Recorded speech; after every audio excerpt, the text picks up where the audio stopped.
जुर्म के निशान कभी नहीं मिटते। मुजरिम चाहे कितना भी शातिर हो, सबूत मिटाने के लिए भले ही किसी भी हद तक क्यों ना चला जाए, लेकिन कानून का फंदा उसके गले तक पहुंच ही जाता है। कत्ल का एक ऐसा ही मामला मुंबई पुलिस के सामने आया। एक महिला का कत्ल करने के बाद कातिल किसी साये की तरह गायब हो गया।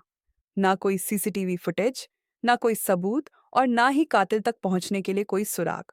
लेकिन कातिल की ही एक गलती से पुलिस की हथकड़ी उसके हाथों तक पहुंच गई। नमस्कार दोस्तों, मैं ज़ेबा आरज़ू। तारीख थी 15 अप्रैल 2021 और जगह मुंबई का भांडुप इलाका। पुलिस को खबर मिलती है कि एक घर के अंदर महिला का कत्ल हुआ है। महिला का नाम था रतनबेन जैन और उम्र लगभग 70 साल।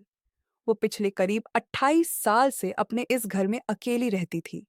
लोगों को ब्याज पर रुपए देने और खाकड़ा बेचने का काम करती थी। उसके किसी दोस्त का इसी इलाके में एक मकान भी था, जहां रहने वाले किराएदारों से किराया वही वसूलती थी। उसके गले पर धारदार हथियार से हमला किया गया था। पुलिस तफ्तीश करती है तो पता चलता है कि घर में रखे हुए करीब 3.5 लाख रुपए के गहने भी गायब हैं। घर में कोई सीसीटीवी कैमरा नहीं था और ना ही घर के आसपास। ऐसे में केस को सुलझाना काफी मुश्किल लग रहा था। तहकीकात के लिए आसपास के तकरीबन 250 परिवारों, 30 रिश्तेदारों और कुछ अन्य लोगों से पूछताछ हुई, पर कुछ नहीं मिला। जब कोई सुराग नजर नहीं आया, तो कातिल का सुराग देने वाले के लिए 51,000 रुपए का इनाम घोषित किया गया। कत्ल की वारदात को 2 हफ्ते बीत गए, लेकिन कहीं से कोई लीड नहीं मिली। मामला पूरी तरह से एक ब्लाइंड केस बनता जा रहा था। एक ऐसा केस जिसमें दूर दूर तक सुराग मिलने के आसार नजर नहीं आ रहे थे। ऐसे में कातिल को पकड़ने के लिए एक स्पेशल टीम बनाई गई। टीम ने फैसला लिया कि जिन लोगों से इस मामले में पूछताछ हुई है, उनसे एक बार फिर से सवाल जवाब किए जाएं। दोबारा पूछताछ शुरू हुई तो पुलिस को इन लोगों में एक ऐसा आदमी मिला जिसके खिलाफ एक पुराना धोखाधड़ी का केस था, जो बाद में आपसी सुलह से खत्म हो गया। 24 वर्षीय इमरान मुन्ने मलिक नाम के इस आदमी के बारे में एक बात और पता चली, जिसने पुलिस का शक उसके ऊपर बढ़ा दिया। दरअसल कत्ल से पहले वह उसी इलाके में एक सैलून में काम करता था, लेकिन अब बेरोजगार था। पुलिस ने उसका धोखाधड़ी वाला मामला खंगाला तो पता चला कि दीपाली राउत नाम की महिला ने उसके ऊपर 8 लाख रुपए की धोखेबाजी का ये केस दर्ज कराया था। अब पुलिस ने उसे हिरासत में लिया। इमरान ने खुद को बेकसूर बताया, लेकिन कहा कि वह इस केस को सुलझाने में पुलिस की मदद करेगा।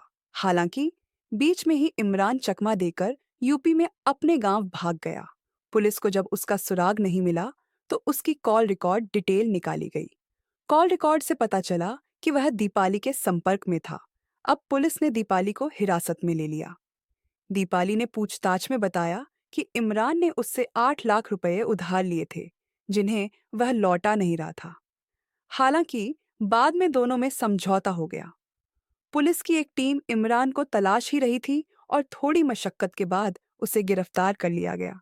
जब इमरान से सख्ती से पूछताछ हुई तो वो टूट गया और उसने अपना गुनाह कबूल कर लिया। इमरान ने बताया कि वह उस मकान में किराए पर रहता था, जिसका किराया रतनबेन जैन वसूलती थी। दीपाली राउत के साथ उसका अफेयर चल रहा था और इसी में उसने उससे 8 लाख रुपए ले लिए। कोरोना वायरस महामारी आई तो सैलून बंद हो गया और इमरान की नौकरी चली गई।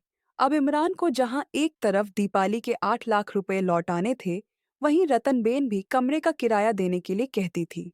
रुपयों की किल्लत से जूझते हुए इमरान को एक बेकरी में नौकरी तो मिली, लेकिन उससे वह दीपाली को कर्ज नहीं चुका पा रहा था। इसी दौरान इमरान ने एक खतरनाक प्लान बनाया। उसे पता चला कि रतनबेन किराए में आने वाले रुपए अपने घर में ही रखती है। साथ ही घर में लाखों की कीमत के गहने भी रखे हैं। ऐसे में 15 अप्रैल को मौका पाकर वो घर में घुसा और धारदार हथियार से रतनबेन का कत्ल कर दिया। उसने घर में रखे करीब 3.5 लाख रुपए कीमत के गहने भी चुरा ली। पूछताछ में दीपाली ने कबूल किया कि इमरान ने उसे चोरी के जेवर दिए थे। दीपाली ने यह भी बताया कि उसने रतनबेन के 2 सोने के कंगन बेच दिए थे। पुलिस ने दोनों को हत्या के आरोप में गिरफ्तार कर लिया और जेल भेज दिया गया। दोस्तों, ये सच्ची कहानी कैसी लगी, कृपया हमें कमेंट जरूर करें और वीडियो को अपने दोस्तों में शेयर करें। चैनल को सब्सक्राइब करना न भूलें।